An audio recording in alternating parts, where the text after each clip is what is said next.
همایوني بادشاه لیکي بیا دغه رقم خلد الله ورسره لیکي دغه رقم هغه د دولت دی د باچي د څونه غټې خبرې دي عزیزان. دا قاری طیب صاحب دا لیکلي دي. نو دی چې رالی دیوبند مدرسې لره ډېر پروټوکول یې ورکړي ډېر احترام و عزت و.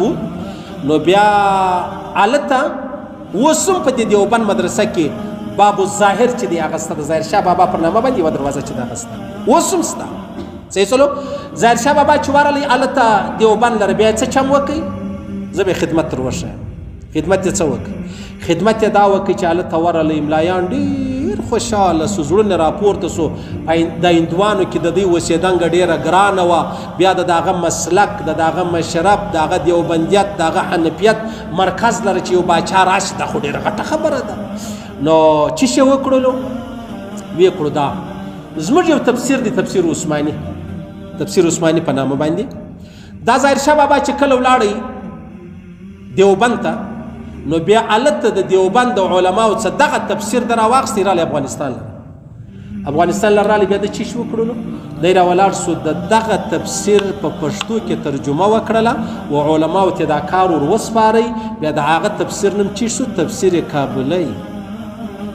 زما خو فکر دا ولو چې زه امیر خان متقي صاحب چې دی وزیر خارجه د افغانستان تللی دی هندوستان ته چې زه پر هغه باندې مجلس کوم خو هغه خبره څه بله خوا ته ولاړه د شپې ګوره څنګه مشکلات پریشاني زموږ د وطن د افغانستان په مابینځ کې راغلي دي.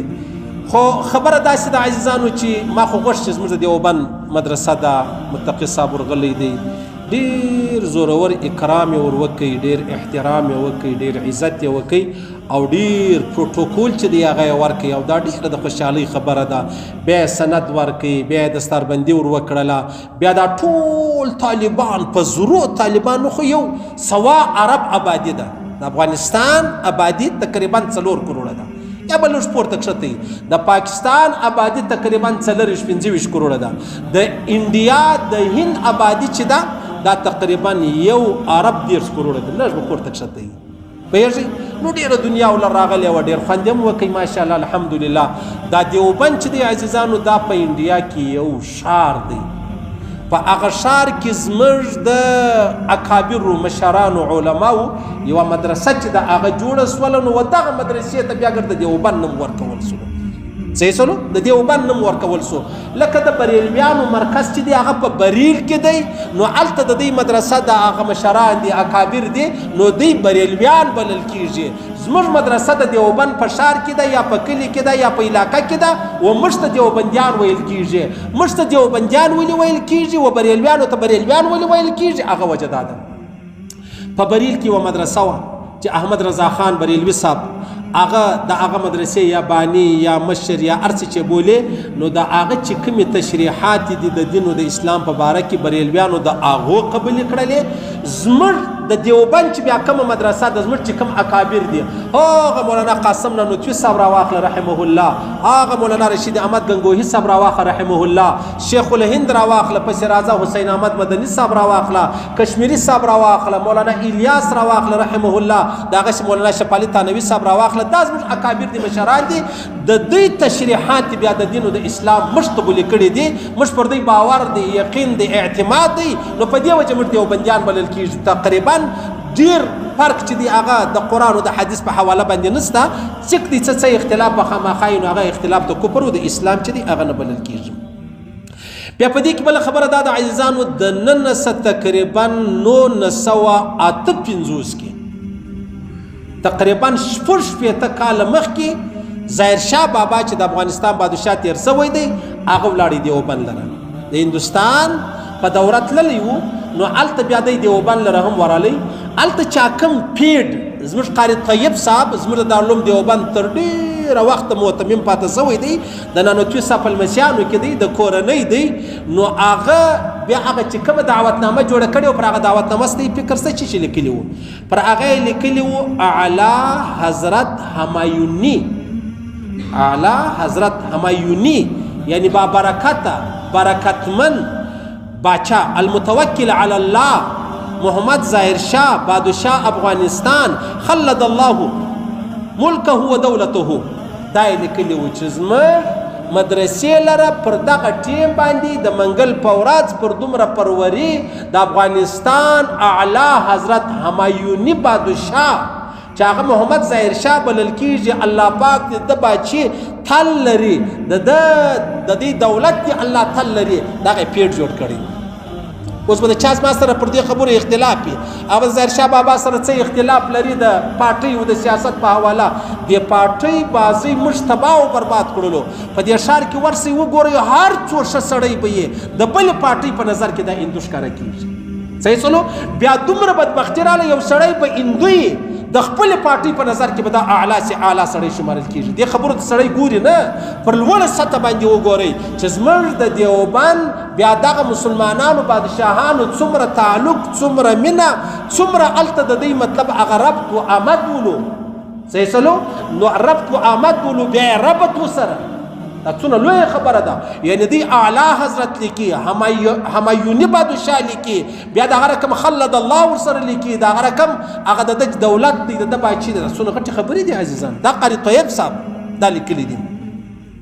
نو دی چې رالی دیوبند مدرسې لره ډېر پروټوکول یې ورکړي، ډېر احترام او عزت و. نو بیا هلته اوس هم په دې دیوبند مدرسه کې باب الظاهر چې دی هغه سته، د ظاهر شاه بابا پر نامه باندې یوه دروازه چې دی هغه سته، اوس هم سته. صحیح چلو ظاهر شاه بابا چې ورغلی هلته دیوبند لره بیا یې څه چم وکړي، زه به خدمت تر وښیم. خدمت یې څه وکړي؟ خدمت یې دا وکړي چې هلته ورغلی ملایان ډېر خوشحاله سو، زړونه راپورته سو. د هندوانو کې د دوی اوسېدنګه ډېره ګرانه وه. بیا د هغه مسلک، د هغه مشرب، د هغه دیوبندیت، د هغه حنفیت مرکز لره چې یو باچا راشي، دا خو ډېره غټه خبره ده. نو چې شی وکړلو ویې کړو دا زموږ یو تفسیر دی، تفسیر عثماني، تفسیر عثماني په نامه باندې. دا ظاهر شاه بابا چې کله ولاړی دیوبند ته، نو بیا هلته د دیوبند د علماو څخه دغه تفسیر در راواخیستی رالی افغانستان لره رالی. بیا د چې شي وکړلو دی راولاړ سو، د دغه تفسیر په پښتو کې ترجمه وکړله و علماو ته دا کار ور وسپاری. بیا د هغه تفسیر نوم چې شو تفسیر کابلی. چې بازار لاړ شه تا کابلی تفسیر راکړه، هغه تفسیر عثماني دی. هغه ظاهر شاه بابا د نن څه شپږ شپېته کاله مخکې راوړی و افغانستان لره، علماو ته یې کښېښوئ ول پښتو ترجمه یې وکړئ. تر ننه ورځې پورې دا خدمت روان دی. منئ یې که نه منئ؟ هغه ځان ته خبره د ژره وه که نه ول، هغه ځان ته خبره د ستا د پارټۍ و که نه و، هغه ځان ته خبره ده چې تا خوښ و که نه و خوښ. خدمت یې منې که نه منې؟ منې که نه منې؟ منې به او که منې نو بیا پر دغه منلو باندې واوسېږه. پاټې بازۍ د مابین ځه وباسئ، دا خبرې د مابین ځه وباسئ، پر لوړه سطح ګورئ. اوس لمر دی او نو لمر خو د ګډ جهان دپاره ضروري دی. نو که بیا څوک د لمره څه سوځل سوي بیا دی څه چم کوي؟ لمر ته شکنځا کوي. صحیح چلو نو ته به دې شي ته نه ګورې، ته به د لمر عامې فایدې ته ګورې. و جهان ته څومره فایده چې د هغه رسېدلې ده، و درختو زراعت ته څومره فایده رسېدلې ده، و میوو فروټو ته څومره فایده رسېدلې ده. دغسې فایده د افغانستان باچا اعلی حضرت محمد ظاهر شاه بابا هغه چې شو کړلو، هغه دا خدمت وکړي چې تفسیر د عثماني نامه څخه مطلب چې هغه په اردو کې ولو، هغه یې چیش لر راواړوي، هغه یې پښتو لر راواړوي، او بیا په کوم نامه سولو؟ تفسیر کابلی چې دی هغه بلل کېږي. او عجبه بله درته کوم، ظاهر شاه بابا چې په خپل وخت کې باچا و، تر ډېره تقریبا 40 کاله د ده باچي چې د هغه سوې د څه پورته کښته به خامخا یې. دغه زموږ یو ملګری دی شیر کاکا یې کوي، په دوبۍ کې اوسېږي، نورزی دی، د لرې کوټې دی. د هغه بابا ډېر مشر سړی، محترم سړی تیر سوی و. د هغه سره یو وخت موږ ملاقات وکړئ، زه به اکثره ورتلم راتلم. نو ده دا خبره کوله ول موږ چې کله په ریګو کې پراته وو، نو په کندهار کې یو چا مړی وکړي، یا مړی ځینې وسو یا یې مړی وکړي. چې ویې کوي نو بیا ډېرې ننواتې یا ملایان یا سیدان یا ملکان یا خانان یا مشران ورلو، هغو به نه ورسره منله، هغو انتقام اخیستی، هغو بخښه نه کوله. بیا چې شي وسلو، بیا دغه ظاهر شاه بابا چې د افغانستان باچا و، له کابل رالی، په جیب کې ناست و، هغه خپله لکړه ورسره وه، هغه کور لره ورغلی چې د کوم کور مړی سوی و. بیا یې هغه ته خواست وکړئ، زارۍ یې وکړلې، دا یې ورته ویل چې ته دا کور معاف که. بیا هغه کور د ظاهر شاه بابا په ننوات یې بولې، په احترام کې بولې، په قدر کې بولې، په راتللو کې بولې، په اعزاز کې بولې، په اکرام کې بولې، بیا یې هغه معاف کړي.